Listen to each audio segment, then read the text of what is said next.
추수감사주일이 어떤 의미죠?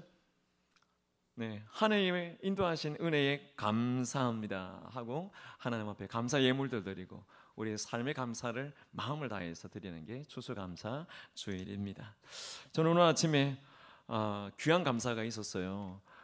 추수감사주일 물론 감사를 다 하지만 아침에 일어나서 어젯밤에 스타일링한 옷을 꺼내서 입는데요, 이 옷에 몸이 들어가더라고요. 사실 지금까지 여름 옷 입다가 오늘 처음 겨울 옷으로 바꿔 입었는데, 제가 봄에 여름에 많이 불었잖아요. 불었다가 옷이 들어갈까 전혀 생각지도 않다가 아침에 옷을 딱 입는데 이게 작년 이맘때 입었던 옷인데 들어가네. 이게 감사했습니다. 그러면서 오늘 아침에 여러 가지 감사를 하나님 앞에 드리게 됩니다. 우리 여러분이 감사하는 삶이 연말까지 계속 이어지고 이 감사가 토대가 되셔서 내년에 하나님 더 귀한 복된 한 해를 열어가시기를 축복합니다. 오늘도 말씀은 추수감사주일이지만 코람데오 이 능력 엘리야 시리즈 말씀을 계속 나누고자 합니다. 여러분, 엘리야 말씀 지난주에 우리가 1장 17장 1절부터 6절까지 말씀을 보시면서 어쩌면 드라마로 보면 제1막의 말씀을 보신 거예요. 1막의 말씀을 보셨을 때 1막의 배경은 그리시네가였고, 이 배경 안에 가장 중요한 컨텐츠가 있었다고 하면 까마귀로 인하여 차려주시는 밥상이 있었죠. 그리고 오늘 말씀이 이제 7절부터 16절까지 제2막이 열렸는데, 이 2막의 배경은 이 사르밧 과부라고 하는 이 사람의 집이 배경이 되고, 이 드라마의 가장 중요한 컨텐츠는 이 과부가 차려내는 밥상이 중요한 컨텐츠라고 할 수 있겠습니다. 오늘은 이 2막과 같은 이 본문 안에 1막과는 다르게 엘리야가 하나님께서 보호하시고 하나님의 인도하심을 경험하는 또 사건이 나오게 됩니다. 하나님의 또 다른 보호와 또 다른 공급하심이 기록되어 있는데, 여러분 이 사건 너무나 잘 알잖아요. 구약의 사건을 읽어나갈 때 와 재밌다, 진짜인가? 정말 이런 기적이 있었는가? 라고 하면서 막 읽었던 믿음을 반영하지 못했던 본문일 수도 있습니다. 어떤 내용이 있냐면 가루통에 가루가 다 없어져 버렸는데도, 기름통에 기름이 다 써버렸는데도 또 채워지고 또 채워지는 그런 기적이 일어난 것이 오늘 이 과부집에 일어난 기적이잖아요. 여러분 이 사건을 보는 주석가들은, 성경학자들은 이 일이 최소한 2년 이상 계속 반복되었다고 말합니다. 여러분 하루 세끼 먹는데 매 순간 다 썼는데 또 채워지고, 다 먹었는데 또 채워지는 게 2년 동안 있어 봤어요. 그런 경험 해보신 분 있습니까? 없죠. 여러분 이런 놀라운 일들이 일어났었습니다. 놀라운 사건입니다. 여러분 도대체 어떻게 해서 이런 일이 일어날 수 있었겠는가? 오늘 이 과부의 그 통의 가루와 그 병의 기름을 다 써버렸는데도 어디서 또 가루와 기름이 또 나온 것인가? 여러분 어떻게 이런 기적이 가능했겠습니까? 정답은 분명합니다. 하나님이 하신 것이죠. 여러분 하나님은 창조 하나님이시기 때문에 하나님이 아니시라면 다 써버린 아무것도 없는 곳에, 그곳에 놀랍게 사람의 손이 아닌 곳으로 채워지는 역사가 일어나는 것은 불가능합니다. 하나님이시기 때문에 가능한 것이죠. 그 하나님이 창조의 하나님이시고 창조의 능력으로 이 엘리야와 과부의 가족의 필요를, 그 가루와 기름을 없는데 생기게 만드시는 역사를 나타내 보이신 것인 줄 믿습니다. 여러분 이 사건만 보면 우리 하나님이 어떤 하나님인지 느낄 수 있습니다. 구약에 나오는 하나님의 그 헤세드, 인애의 하나님, 사랑의 하나님이 많이 나오는데 그 중에서도 오늘 말씀에 하나님의 인애와 하나님의 사랑이 여기 그대로 보이는 거죠. 여러분 이 가루와 기름 다 긁고 다 부어서 썼는데 또 생기게 하신 것은 인자하신 하나님께서 행하신 일인데, 여러분 하나님께서 이 기적을 왜 행하셨을까요? 왜 행하셨다고 생각하십니까? 지난 시간에도 말씀을 나눈 것처럼 오늘 말씀도 똑같습니다. 하나님의 말씀 앞에 믿음으로 순종할 때 하나님께서 믿음의 순종을 보시고 하나님이 놀라운 역사를 행하신 것입니다. 여러분 하나님께서 이런 초자연적인 기적을 통해서 엘리야나 오늘 말씀에 등장하는 이 과부를 훈련하시는 하나님의 훈련의 목적이 분명히 있습니다. 그 목적이 뭐겠습니까? 지난 1막과 오늘 2막이 같은 목적을 갖고 있습니다. 그것은 바로 한번 따라해 보십시오. 순종. 순종입니다. 순종을 훈련하시는 겁니다. 오늘 본문의 이 사르밧에서는 그리시네가의 까마귀를 통한 양식을 조달할 때와는 다르게 엘리야뿐만 아니라 이 과부도 하나님의 말씀을 믿고 순종했을 때 초자연적인 양식을 공급받는 일을 경험하게 된 걸 볼 수 있습니다. 그래서 저는 오늘 말씀에 먼저 이들의 순종을 좀 살펴보고자 합니다. 엘리야는 어떻게 순종했는지, 또 이 사르밧 과부는 어떻게 순종했는지 먼저 엘리야의 순종을 한번 보시기 바랍니다. 이 엘리야가 제1막에서 그리시네가에서 이제 제2막으로 이 사르밧이라고 하는 곳으로 이동할 때 하나님께서 구체적으로 엘리야에게 말씀하시는 것이 오늘 말씀의 9절입니다. 9절을 한번 보십시오. 여호와 하나님께서 말씀을 하시는데 이렇게 말씀하시죠. 너는 일어나 시돈에 속한 사르밧으로 가서 거기 머물라, 이렇게 말씀합니다. 근데 이 말씀에 제가 하나 더 추가해 놓은 단어가 있는데 여기에 보라, 내가 그곳 과부에게, 이렇게 말씀하시는 단어가 하나 더 있어요. 여러분, 우리말 성경에는 보라라는 단어가 없습니다. 그런데 이 히브리 원문 성경에는 너는 일어나 이 시돈에 속한 사르밧으로 가서 거기 머물라 하고 난 다음에 보라 하고 내가 그곳 과부에게 명령하여 너에게 음식을 주게 하였느니라, 이렇게 기록되어 있다는 거죠. 여러분, 이 보라라고 하는 것은 영어 단어로 하면 behold죠. 히브리 원어는 힌내, 이렇게 표현합니다. 이렇게 말하는 건 강조입니다. 지금 이거 보라는 거죠. 뭘 보라는 겁니까?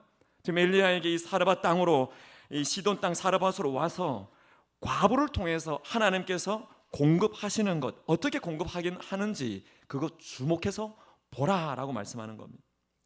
하나님께서 엘리야로 하여금 한 과부에게 주목하게 하시면서 이 과부를 통해서 하나님이 공급하시는 방법에 대해서 유심히 관찰을 하도록 말씀하고 계십니다.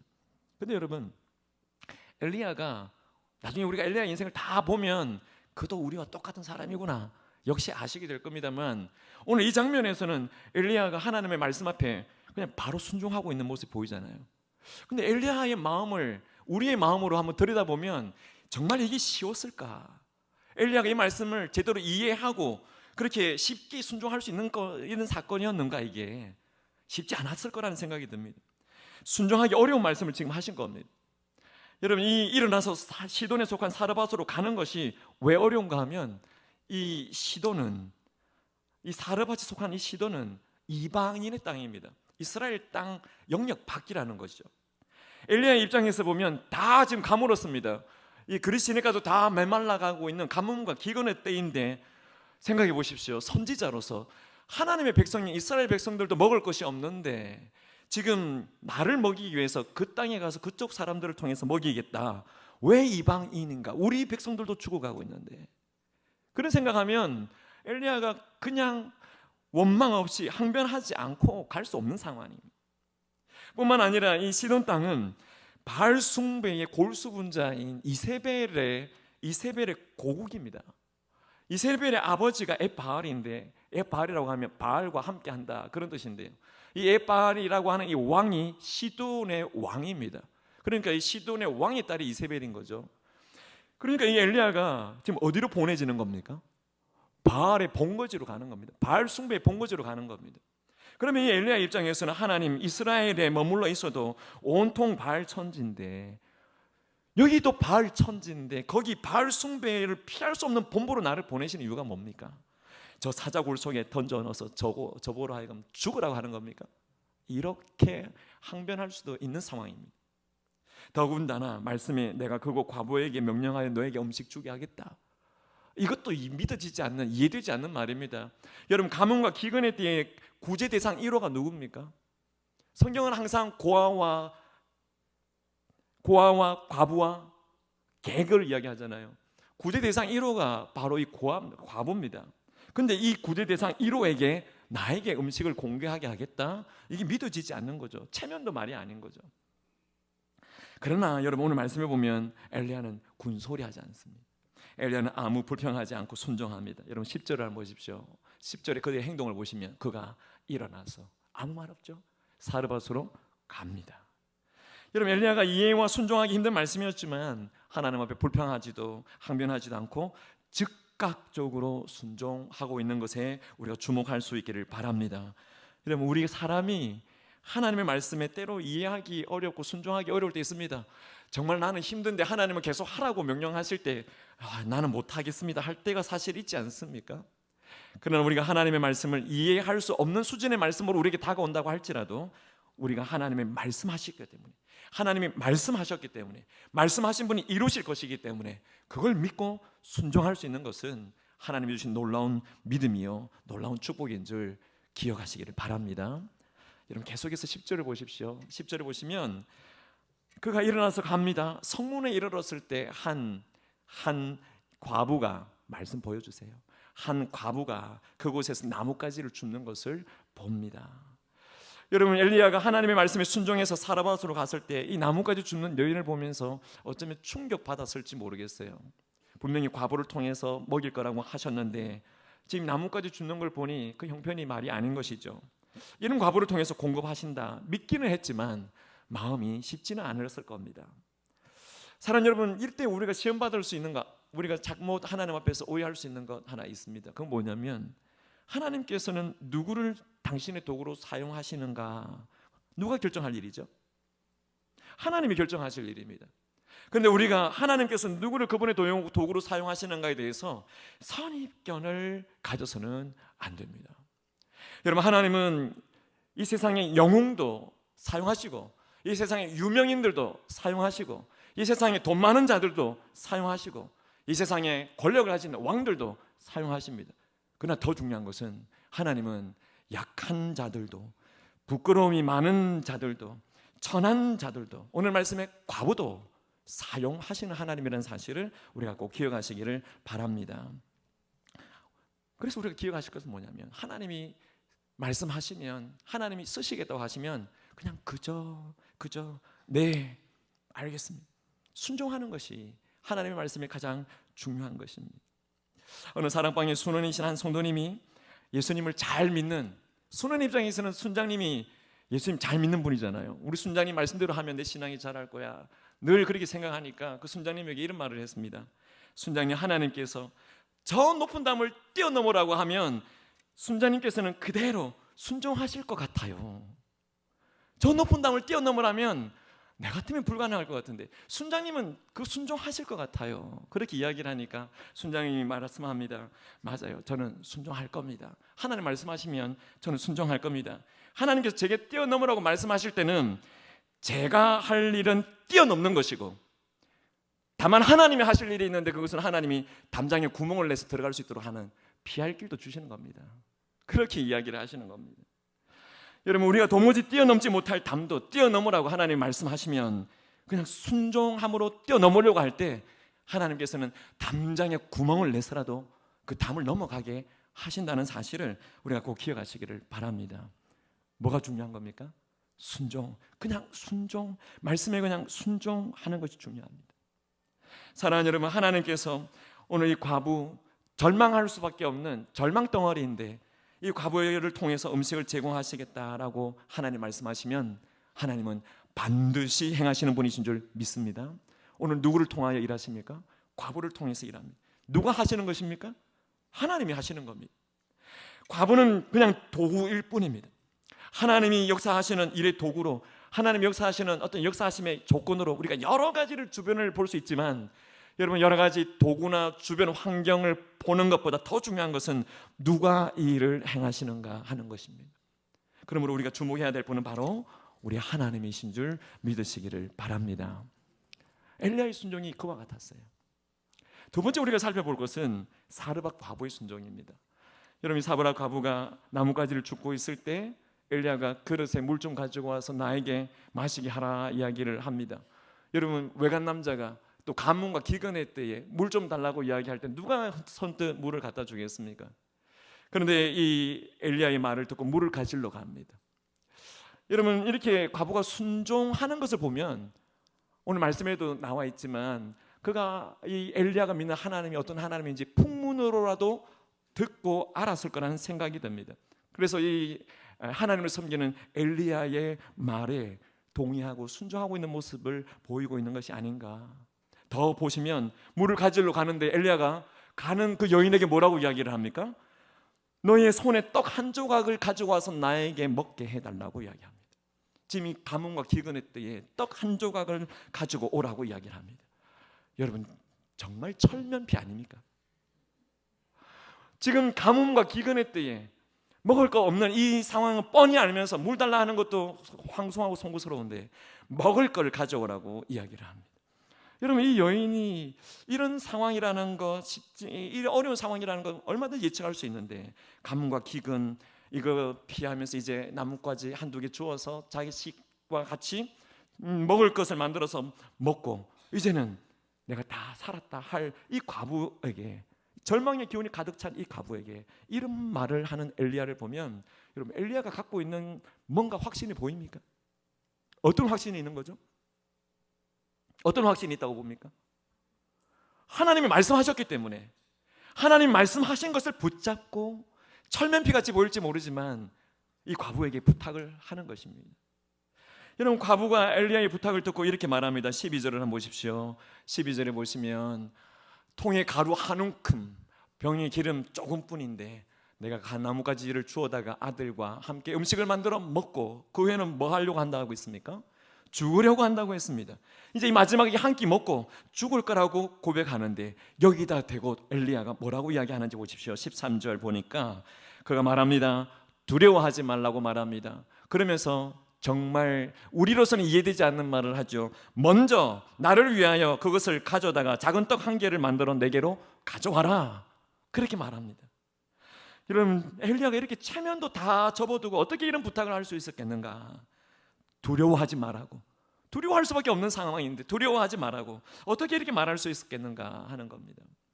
여러분, 이것은 엘리야가 갖고 있는 하나님의 말씀에 대한 절대 확신이 있었고, 이 말씀에 절대 순종해서 그리시네가에서 여기 사르밧까지 오게 된 것을 볼 때 그의 안에는 절대 순종이 있었다는 사실을 우리가 볼 수 있기를 바랍니다. 그리고 난 다음에 엘리야가 선언하죠. 여러분, 엘리야의 선언 14절 같이 한번 읽어보십시오. 시작. 이스라엘의 하나님 여호와의 말씀이 나 여호와가 비를 지면에 내리는 날까지 그 통의 가루가 떨어지지 아니하고 그 병의 기름이 없어지지 아니하리라 하셨느니라. 아멘. 여러분, 이 말씀을 보면 엘리야가 하나님의 말씀을 듣고 철저하게 순종했다는 것을 알 수 있습니다. 뿐만 아니라 과부도 엘리야를 통해서 하나님의 말씀을 믿고 철저하게 순종한 걸 볼 수 있습니다. 여러분, 사실 과부 입장에서 보면 여러분 그런 경험들 있지 않습니까? 집안에 쌀 뒤지에 쌀, 이제 마지막 쌀 한 그릇 남겨놓고 있을 때 우리의 믿음을 시험하는 일들 경험해 보셨습니까? 그리고 이제 한 방울 남은 것, 한 줌 가루 남은 것 가지고 아들과 같이 먹고 이제 죽으려고 하는 인생 포기 단계에 지금 있는 거예요. 이 인생 포기 단계에 있는데 엘리야의 말을 듣고 이 과부가 인생을 포기하지 않고 하나님의 말씀을 포기하지 않는 것을 볼 수 있습니다. 이 과부의 심정은 그런 거죠. 엘리야를 통해서 보게 되는 그 하나님에 대해서 그가 갖고 있는 믿음이 어느 정도인지 모르지만, 나는 여기서 끝날지 모르지만, 나는 이거 한 그릇 먹고 끝날지 모르지만 하나님은 나를 끝내시지 않을 것이다. 그 믿음이 그 안에 있었다고 봅니다. 맞습니다. 여러분, 우리 하나님께서 우리의 인생에 쉼표를 찍을 때가 분명히 있습니다. 어려움 당할 때 있죠. 정말 먹을 거 하나, 이거 마지막이고 내 자식들 먹일 만한 게 이게 마지막인 순간이 있었을 겁니다. 그때는 하나님께서 우리의 인생에 마침표를 찍는 게 아니고 하나님 우리 인생에 쉼표를 찍으시는 순간인데, 우리가 실수하는 건 뭐냐면 내 인생의 마침표를 내가 찍으려고 하는 거죠. 하나님께서 나에게 좀 쉬라고 말씀하시고 하나님의 인도하심을 보라고 말씀하시는 그 쉼표가 찍힐 때 우리가 하나님보다 앞서서 내 인생 여기서 끝났다고 판단하면서 마침표를 찍어서는 안 된다는 사실을 기억하시기를 바랍니다.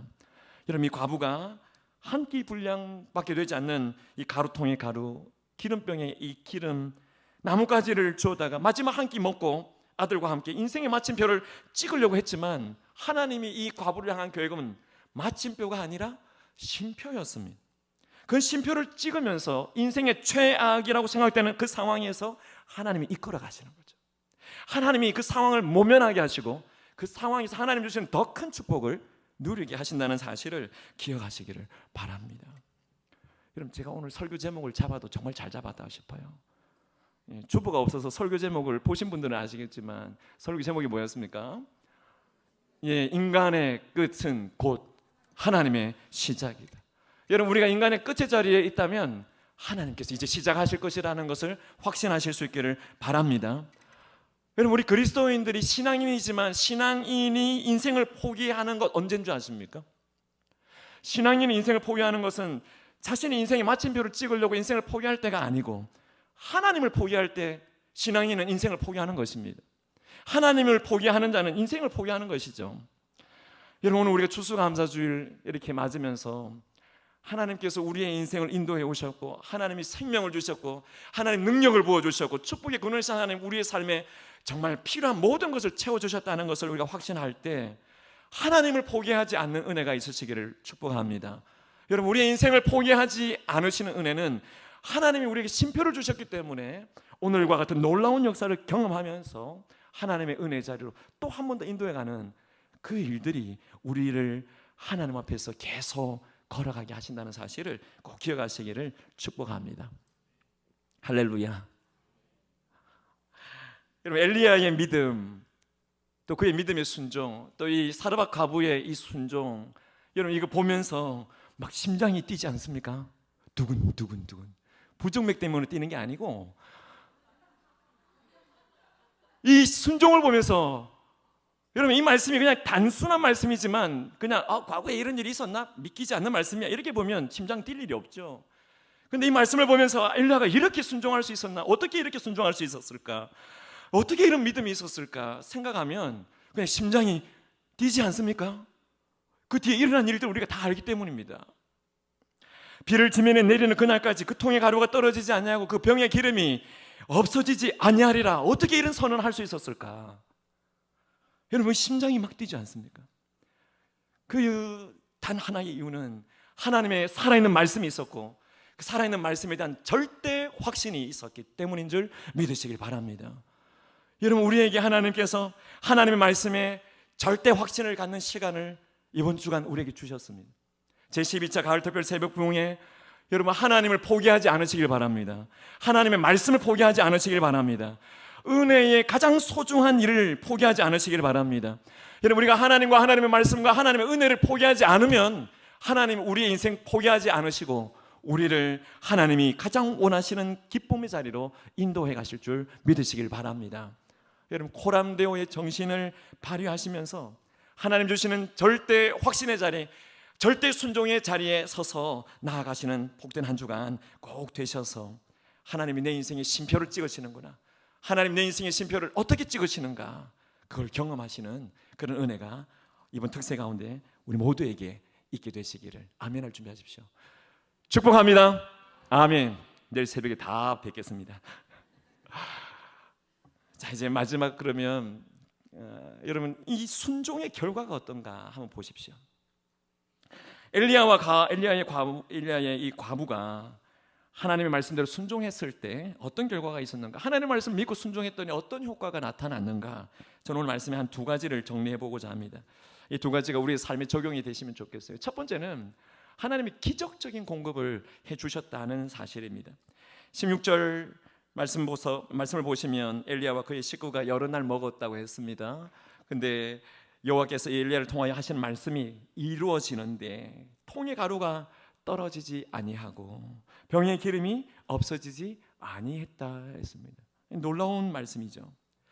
엘리야와 그 과부가 하나님의 말씀대로 믿고 순종했는데 그 통의 가루가 다 쓰면 또 언제 생겼는지 생겨나고 기름병 다 부었는데 또 생겨나는 겁니다. 제가 주일학교 설교를 만약에 했으면 지금 여기 통과 병을 가져왔을 거예요. 그래서 계속 부었을 겁니다. 여러분, 그런 일들이 얼마나 놀랍습니까?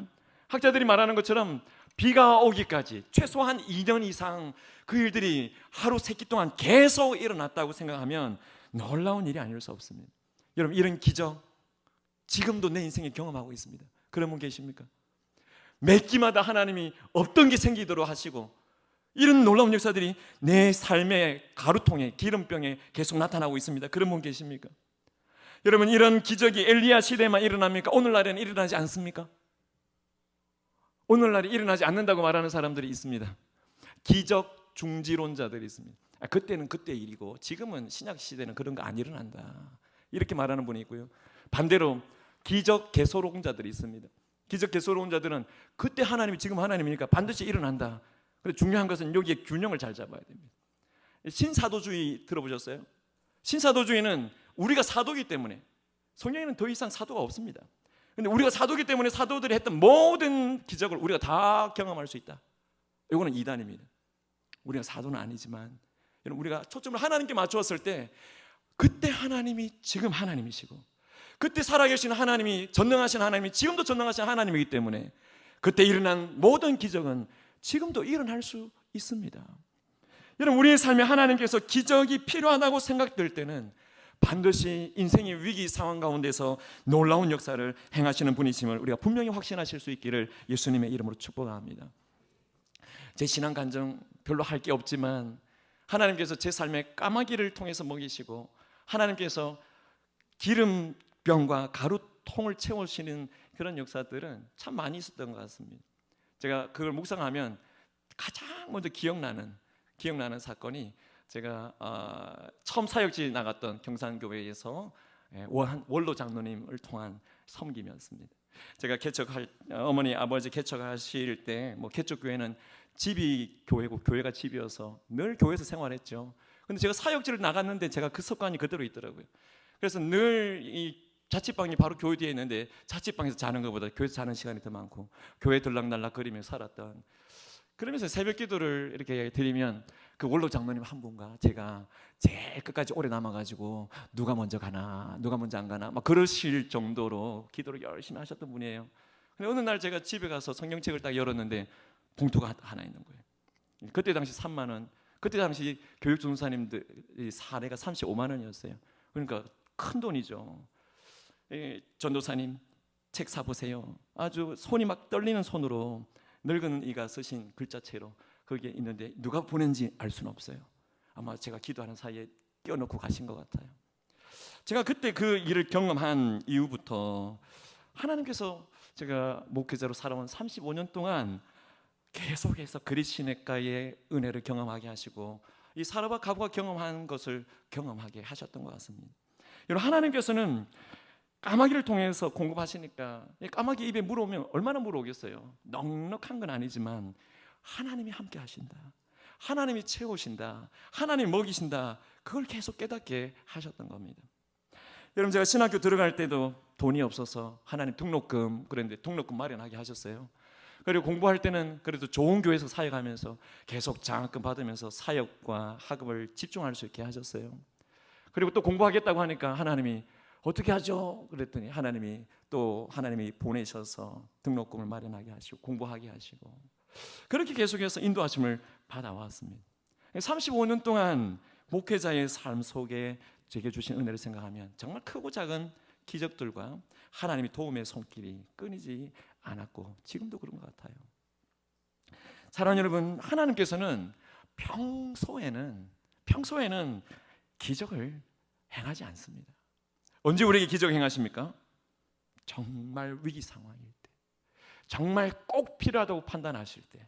여러분, 평소에는 자연 법칙 안에서 우리의 삶의 필요를 채워가도록 하나님께서 인도해 가시는데 정말 우리가 어찌할 수 없는 상황에서는 반드시 하나님이 공급하신다는 놀라운 사실을 기억하시기를 축복합니다.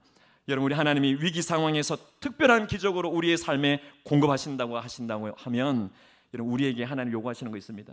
훈련된 믿음, 또 희생할 수 있는 믿음, 희생적인 순종, 그걸 원하시는데 그 일들이 도구가 되어서 하나님의 기적을 맛보게 하신다는 사실을 꼭 기억하시기를 축복합니다. 자, 유익 두 가지라 그랬죠. 두 번째 유익은 뭐냐면 하나님께서 우리의 믿음을 순금과 같이 연단하신다라고 하는 것입니다.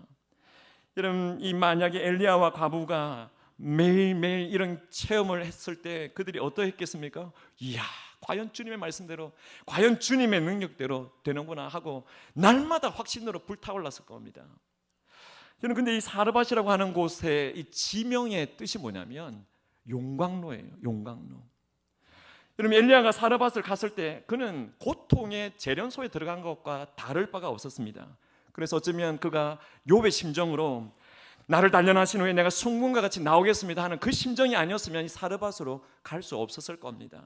앞서 말씀드린 것처럼 바알 숭배의 사자굴 속에 그냥 던져지는 상황이기 때문에 매일 하나님이 보호해 주시는 보호하심의 이런 믿음의 훈련이 필요했고, 이 절망덩어리 과부를 통해서 뭔가를 먹이시겠다고 하셨지만 하나님이 어떻게 먹이실까에 대한 믿음의 훈련 받아야 했습니다. 언제 잡혀갈까? 언제 굶어 죽을까? 모를 이런 염려 가운데서 용광로 안에서 모든 염려의 불순물을 다 없애버리는 그런 훈련을 받은 것이죠. 사랑하는 여러분, 우리가 하나님의 말씀을 믿고 순종한다고 하면 오늘 이 엘리야가 이 폭군 아합의 시대에 순금과 같은 선지자로 잘 재련되어서 단련되어서 쓰임 받는 것처럼 우리도 하나님께서 우리를 믿음의 훈련하게 하시면서 우리의 인격과 신앙의 삶이 예수 그리스도의 그 형상에 비춰졌을 때 그대로 비춰지는 그 모습까지 우리를 정금같이 순금과 같이 단련한다는 사실을 꼭 기억하시기를 축복합니다. 요즘 금 비싸잖아요. 정말 비싸요, 그죠?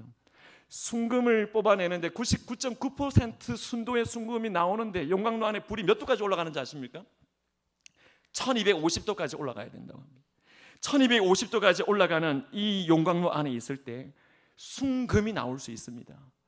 여러분, 오늘 우리가 하나님 앞에 섰을 때 내 믿음을 단련하신다, 내 믿음을 연단하신다고 하면 하나님이 엘리야를 그렇게 세워 사용하신 것처럼 내가 하나님 앞에 그 믿음의 연단과 단련을 받겠습니다 하고 달려 나올 수 있는 귀한 은혜가 있으시기를 예수님의 이름으로 축복합니다.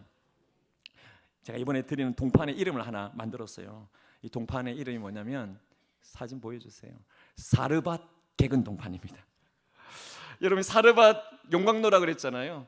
이 사르밧 개근 동판이라고 이름 붙인 이유는 뭐냐면, 여러분, 특세 한 주간 지내는 것 육체의 한계를 초월하는 일입니다.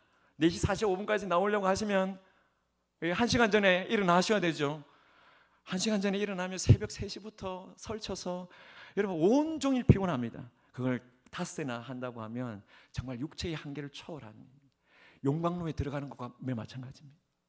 뿐만 아니라 여러분, 말씀과 기도의 용광로 안에 들어가서 한 주간 동안 말씀을 받을 때 우리에게 주신 은혜는 뭐냐면 모든 염려의 불순물을 다 내려놓게 하실 겁니다. 이 용광로를 잘 통과하신 분들에게 드리는 동판이어서 사르밧 개근 동판이라 제가 이름을 붙였어요. 여러분, 이번 한 주간 동안 용광로를 거쳐 나오는 그 은혜를 꼭 누리실 수 있기를 축복합니다. 제12차 가을 특별 새벽 부흥에 우리 교회의 영적인 야성이 회복되고 이 1250도 이상의 말씀과 기도의 용광로 안에서 모든 염려와 모든 세상의 근심의 불순물을 다 내려놓고 하나님 우리 가운데 어떻게 역사하시는지 기적적인 공급과 믿음의 연단을 경험하시는 귀한 은혜가 이번 특세 가운데 또 이 한 해의 마무리에 우리에게 있게 되시기를 예수님의 이름으로 축복합니다. 결단하시면서 가슴에 손 얹고 한번 기도하겠습니다. 하나님, 주신 말씀을 통하여 하나님 앞에 더욱 믿음으로 서기를 원합니다. 즉각 순종할 때 주시는 은혜를 경험하게 하시고 우리의 삶의 위기 상황 가운데 오셔서 돌보시는 하나님의 놀라운 기적적인 공급과 또 우리의 믿음을 순금과 같이 재련하시는 하나님의 놀라운 은혜의 특세 안에 우리를 온전히 세워 주옵소서. 예수님의 이름으로 기도하옵나이다. 아멘.